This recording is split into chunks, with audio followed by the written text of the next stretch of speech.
Israel Iran యుద్ధంలో కీలక పరిణామాలు చోటు చేసుకుంటున్నాయి.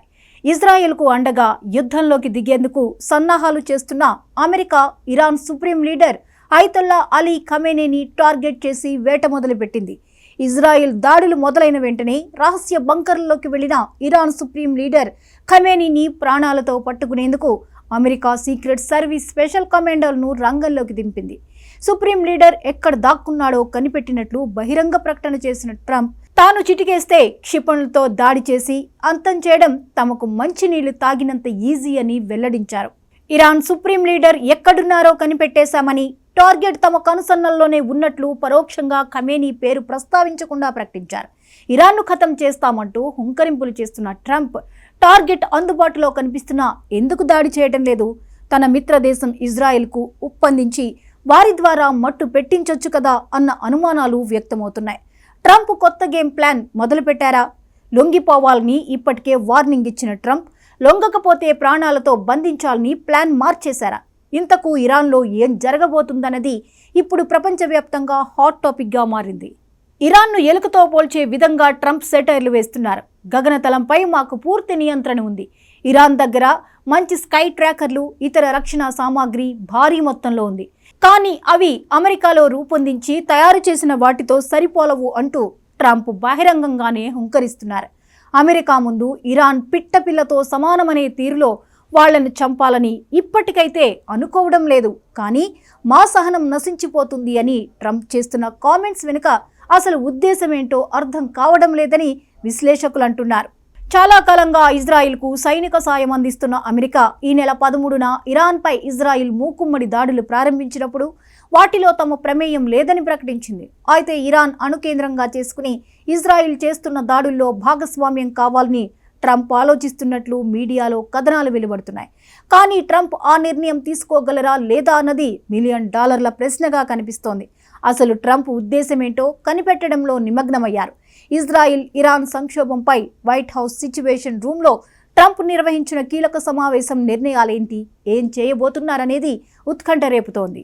ఇప్పటి వరకు ట్రంప్ కేబినెట్ మంత్రులు, అధికార వర్గాలు, ఆర్మీ చేస్తున్న ఏర్పాట్లను పరిశీలిస్తున్న యుద్ధ నిపుణులు ట్రంప్ ప్లాన్ ఏంటో తెలుసుకునేందుకు విశ్లేషణలు చేస్తున్నారు.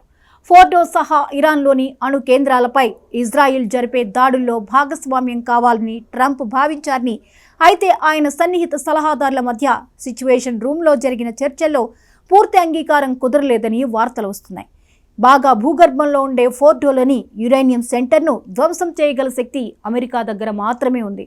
అటు దిశగా నిర్ణయం తీసుకుంటారా? మరేం చేయబోతున్నారనే దానిపై రకరకాల ఊహాగానాలు జరుగుతున్నాయి. ఇరాన్తో ప్రత్యక్ష యుద్ధంలో అమెరికా పాల్గొనేలా చేసే ట్రంప్ అధికారాలను పరిమితం చేసే బిల్లుపై కాంగ్రెస్ సభ్యులు చర్చిస్తున్నారు. కాంగ్రెస్ ఆమోదం లేకుండా ఇరాన్పై ట్రంప్ దాడులకు పాల్పడలేరని యుద్ధ అధికారాలు తీర్మానం చెబుతోంది.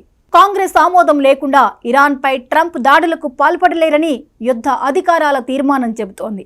అమెరికా ఇరాన్తో పోరాడితే అది పశ్చిమాసియాలో 2001 తర్వాత అమెరికా చేస్తున్న 3వ యుద్ధం అవుతుందని బిల్లుపై సెనేట్లో చర్చ సందర్భంగా Virginia Democratic senator Tim Kaine పేర్కొన్నారు. ఇరాన్తో అలాంటి యుద్ధం అమెరికాకు ఒక వినాశనకరమైన తప్పిదం అవుతుందని, పశ్చిమాసియాలోని అమెరికా స్థావరాలపై విస్తృత దాడులకు దారితీస్తుందని ఆయన హెచ్చరిస్తున్నారు. వైట్ హౌస్ సిచ్యువేషన్ రూమ్లో చర్చలకు ముందే యూకే స్థావరం నుంచి అమెరికా బాంబర్ జెట్లు బయలుదేరాయి.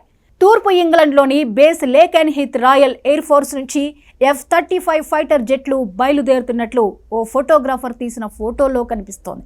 తెహ్రాన్ దగ్గరలోని ఇరాన్ క్షిపణి తయారీ కేంద్రాన్ని ఇజ్రాయిల్ లక్ష్యంగా చేసుకున్నట్లు ఇరాన్ మీడియా తెలిపిందని రాయిటర్స్ వార్తా సంస్థ ప్రకటించింది. ఇజ్రాయిల్ మిలిటరీ చర్య లక్ష్యం ఇరాన్లో అధికార మార్పిడి కాదని ఇజ్రాయిల్ విదేశాంగ మంత్రి గిడియన్ సార్ వెల్లడించారు. ఇరాన్ బాలిస్టిక్ క్షిపణి మౌలిక సదుపాయాలకు సంబంధించి ఈ కేంద్రం కీలకమైంది. గత ఏడాది అక్టోబర్లోనూ ఇజ్రాయిల్ దాడుల్లో ఈ కేంద్రాన్ని లక్ష్యంగా చేసుకుంది. ఇజ్రాయిల్ దాడులపై అంతే స్థాయిలో తిప్పికొట్టేందుకు ఇరాన్ తన వద్ద ఉన్న అస్త్రశస్త్రాలన్నీ బయటకు తీసింది. టెల్-అవీవ్ మీద ఫతా-1 హైపర్సోనిక్ క్షిపణిని ప్రయోగించినట్టు ఇరాన్ ప్రకటించింది. ఈ క్షిపణిని ప్రయోగించినట్టు ప్రభుత్వానికి చెందిన ప్రెస్ టీవీ కూడా క్లారిటీ ఇచ్చింది. ఇస్లామిక్ రెవల్యూషన్ గార్డ్స్ కోర్ ఈ విషయం చెప్పినట్టు 2 సంస్థలు తెలిపాయి. ఆపరేషన్లో తాజా దశ కీలకమైందిగా IRGC వర్ణించింది. ఫతా క్షిపణుల మోహరింపు ఇజ్రాయెల్ అభూతకల్పన లాంటి రక్షణ వ్యవస్థల ముగింపుకు ప్రారంభమని ఐఆర్జీసీ చెప్పింది. 2024 అక్టోబర్లో ఇజ్రాయెల్పై చేసిన దాడిలో కూడా పదుల సంఖ్యలో ఫతా క్షిపణులను ఇరాన్ ప్రయోగించింది.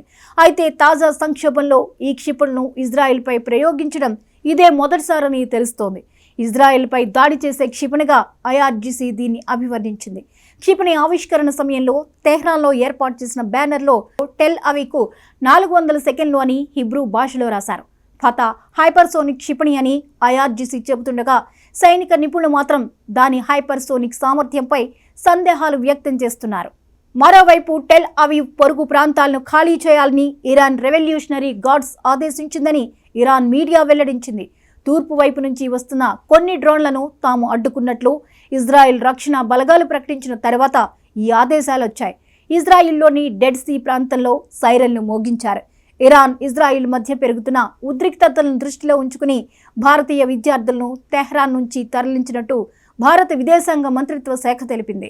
ఇరాన్ ఇజ్రాయిల్ యుద్ధంలో పరిణామాలను మలుపు తిప్పేలా అమెరికా కీలక నిర్ణయం తీసుకున్నట్లు సంకేతాలు వస్తున్నాయి. ఇరాన్ సుప్రీం లీడర్ను ప్రాణాలతో బంధించాలనే ప్లాన్ బిని ట్రంప్ అమలు చేస్తున్నట్లు సంకేతాలు వస్తున్నాయి. ఎందుకంటే ట్రంప్ స్వదేశంలో తీవ్ర వ్యతిరేకత ఎదుర్కొంటున్నారు. తాను రెండోసారి అధ్యక్షుడిగా ఎన్నికైతే 24 గంటల్లో ఉక్రెయిన్ రష్యా యుద్ధాన్ని ఆపేస్తానని చెప్పి వాగ్దానాలు నెరవేర్చలేక భంగపాటుకు గురయ్యారు. అలాగే పెహల్గాం దాడుల వెనుక పాక్ హస్తం, పాక్కు అమెరికా సంపూర్ణ అండదండలు అందిస్తున్న ఉదంతాలన్నీ బయటపడుతుండటంతో ట్రంప్ ప్రపంచ దేశాల ముందు చులకనయ్యే పరిస్థితి ఏర్పడింది. ఇంట బయట తనపై ఎదురవుతున్న తీవ్ర వ్యతిరేకత, అసంతృప్తిని అధిగమించాలని యోచిస్తున్న ట్రంప్ ఒకే దెబ్బకు 2 పిట్టల తరహాలో గేమ్ ప్లాన్ అమలుకు శ్రీకారం చుట్టినట్లు వార్తలు వస్తున్నాయి. ఇరాక్ అధ్యక్షుడు సద్దాం హుస్సేన్ను ప్రాణాలతో బంధించి కోర్టులో విచారణ జరిపించారు. సరిగ్గా అమెరికా అధ్యక్ష ఎన్నికలకు కొద్ది రోజుల ముందు కోర్టు విచారణ పూర్తయిందని ప్రకటించి సద్దాం హుస్సేన్ను ఉరితీశారు. ఎన్నికల్లో లబ్ధి కోసమే అప్పటి అమెరికా అధ్యక్షుడు వ్యూహాత్మకంగా ఇలా వ్యవహరించి లబ్ధి పొందారు. ప్రపంచ దేశాల్లో ఈ పరిణామాలు ఉత్కంఠ రేపాయి. అటు తర్వాత బిన్ లాడెన్ను పట్టుకుని బంధించి చంపే విషయంలోనూ అమెరికా ఇదే వ్యూహాన్ని అమలు చేసింది. ఇదే క్రమంలో తాజా అధ్యక్షుడు ట్రంప్ స్వదేశంలోని వ్యతిరేకతను అధిగమించి ప్రపంచ దేశాల ముందు అమెరికా సత్తా చాటాలని నిర్ణయం తీసుకున్నట్లు సంకేతాలు ఇస్తున్నారు. దీని ప్రకారం చూస్తే ఇరాన్ సుప్రీం లీడర్ను ప్రాణాలతో బంధించాలనేది అమెరికా తాజా టార్గెట్ అని యుద్ధరంగ నిపుణులు అంచనా వేస్తున్నారు.